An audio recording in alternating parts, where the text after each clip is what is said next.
living God, fall fresh on us.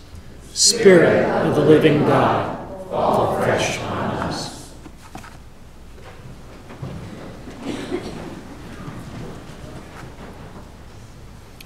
He came as a witness to testify to the light, so that all who might believe in him, he himself was not the light, but he came to testify to the light. Our whole lives are spent yearning for the light. As the 4 weeks of Advent pass, we light a new Advent wreath candle each week with ever-increasing light we see.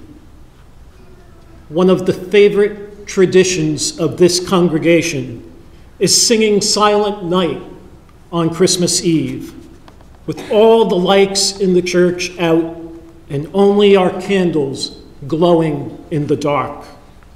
The light shining in the dark sharpens our awareness of the light. Today, we will participate in the baptism of Jaden James West. Jaden's parents will receive a candle as a reminder that through his baptism, Jaden shares in the light of Christ. Jaden, with all of us, has a responsibility to testify to the light for the glory of God. And when I hand this candle to Jaden's parents, I will say the following words. God has delivered us from the dominion of darkness and has given us a place with the saints in light. You have received the light of Christ. Walk in this light all the days of your life. Now, Jaden James, go and shine as a light in the world to the glory of God. All of us are called through our baptism to shine as a light in the world to the glory of God. Our readings this morning point to the good news and our part in sharing the good news. The prophet Isaiah tells us that we are appointed to bring good news to the oppressed, to bind up the brokenhearted, to proclaim liberty to the captives and release to prisoners, comfort those who mourn. God's glory is very different than our glory. How do we bring good news to the oppressed and bind up the brokenhearted? In the second reading, we heard that we must rejoice always, pray without ceasing, and give thanks in all circumstances. But is it possible to rejoice and give thanks on a daily basis in our world?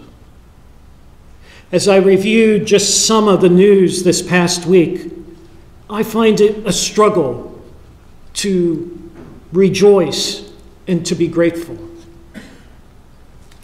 A review of the Sacramento Bee last week informed me that a Davis teen, David Marsh, got 52 years to life for slaying an elderly couple last year.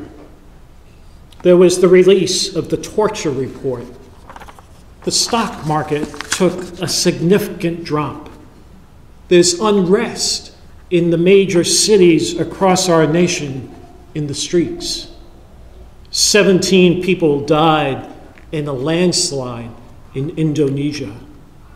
And I could go on, but you hear the drum roll and beat of the tragic news that you and I have become immune to hearing each day. The way we respond to the onslaught of bad news will determine if we are ready to testify to the light and give glory to God. This week, I began to think about the ages of the people in our congregation and the events that we have all lived through.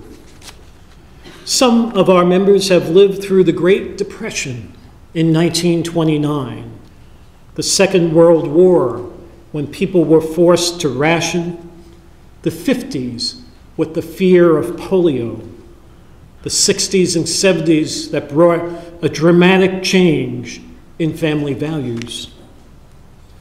The way you and I each grew up has shaped what I'd like to call our fear and anxiety demons that you and I have to fight against before we are able to testify to the light and give glory to God. This week I was also reflecting on the lessons my father gave me on how to save money. Stephanie and I just engaged a new financial planner, so we're beginning to talk again about how we save, invest, and continue to give charitably. My dad grew up in the Depression, and he always drilled into us kids that he had a value for money. His value for money, though, was driven by fear and caution. I remember when I had my first bank account in grade school. You remember? They introduced us to how to save money and gave us our own little bank booklet. I was so excited. But I was less excited about saving. I really wanted to spend. Even before it was in the account, I was spending. And I would write out a withdrawal ticket before going to the bank. Somehow I wanted to prepare for going to the bank. It seemed like an awesome responsibility, so I was preparing a week in advance of writing out my little slip. And then I would stick it back into the pocket of the bank book. And without fail, my dad always saw the withdrawal ticket, and he would write me a note. Dear Joe, do you need it? Can you do without it? Well, of course, I could always do without it. For my dad, saving money was keeping money in the bank without regard to its very low interest rate. Other than the stock he received as an employee of Shell Oil, he had no investment portfolio. He was a hard-working man and was not wealthy, but he had savings. I had absolutely no idea that my dad had any savings until I handled his financial affairs towards the end of his life. The dad I knew worked 3 to 5 jobs because he lived with the fear of never having enough. His fear-based savings, anxious concerns, and fever-pitched work was not based on his financial reality. He had enough, but he did not live that way. I have come to realize that every congregation has a cross-section of members like my dad who grew up in the Depression or lived through and was shaped by other anxiety-producing events like the fear of polio or rationing during the Second World War. I have come to see Depression economics as a style of financial planning. No better than my father's Depression economics is my own brand of reactive economics. Started as a young boy when I didn't have enough in that bank account but wanted so much to spend it. In our family, we took different reactions to my father's Depression economics. Some took the religious vow of poverty and rejected any close association to money. They lived the religious consecrated value of poverty, chastity, and obedience as Roman Catholic sisters. As a young businessman, I reacted to Depression economics in another way. I made great money as a senior executive and spent it freely without my father writing me notes on my withdrawal slip. I'm free. It's taken me a lifetime to choose a different way to be in relationship with money. I have moved beyond my father's Depression economics as well as my reactive freestyle economics. I have replaced my dad's depression economics and my freestyle economics with what I'd like to call balanced economics. The basis of my balanced economics is my admission that all I have comes from God and whose purpose is solely to give glory to God. I'm able to rejoice when I live fully into the present where the Spirit dwells. God's grace does not dwell in my past or in my anxious concern about the future. Grace and the Spirit abide in my present moment. When you and me pray unceasingly, we sustain the presence of the Spirit in our lives, and we are more likely to recognize the Spirit working in the pattern of our lives. Living in the present with God is a sign of our spiritual freedom. Spiritual freedom is not based on a reckless abandon such as I practiced, or my father's fear-based economics. Spiritual freedom means we recognize that the purpose of our lives is to testify to the light and to give glory to God. Last week, the vestry and I began a conversation about the way we as a congregation have saved money in the past and the principles that will govern our future savings. The way we save reflects who and what we trust and the quality of our spiritual freedom. We are just beginning our reflection and work together. You will hear more in the coming year as our prayerful, balanced conversation progresses.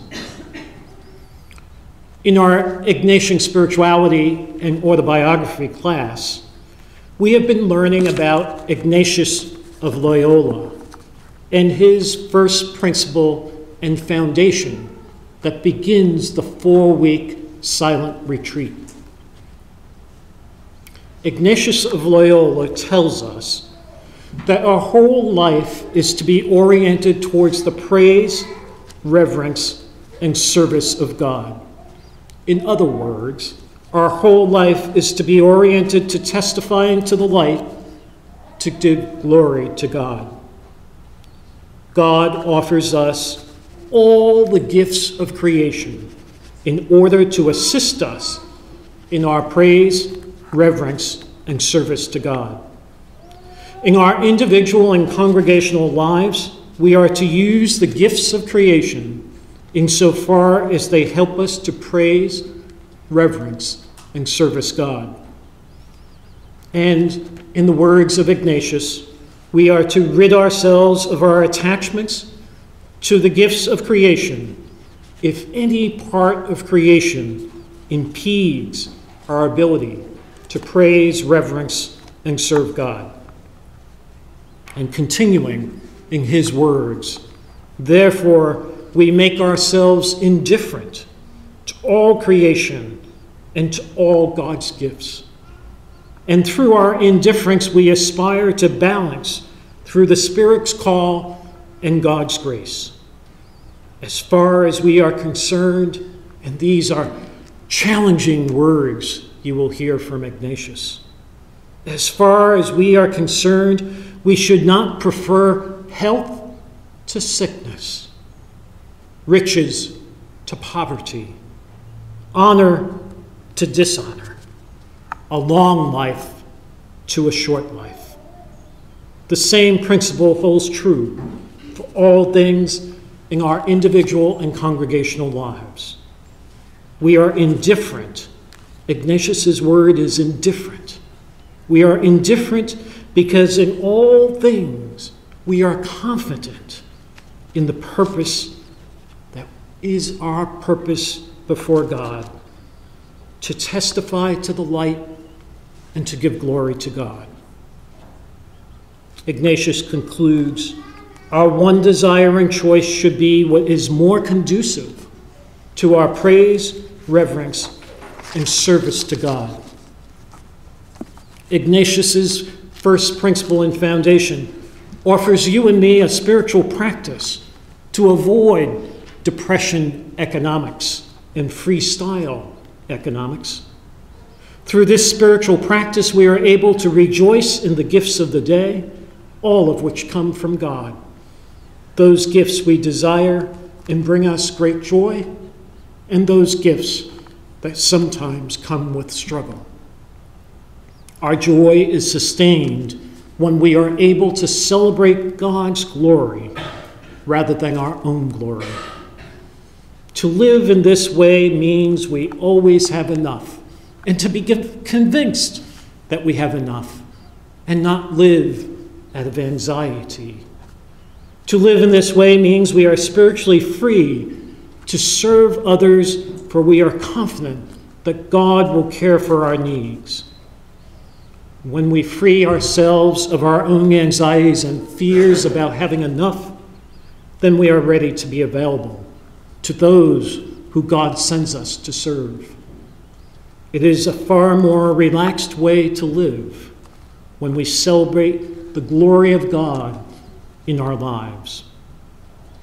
And so, echoing the words of today's gospel first sentence, you and I are not the light, but let our lives testify to the light of God and for the glory of God. God bless you.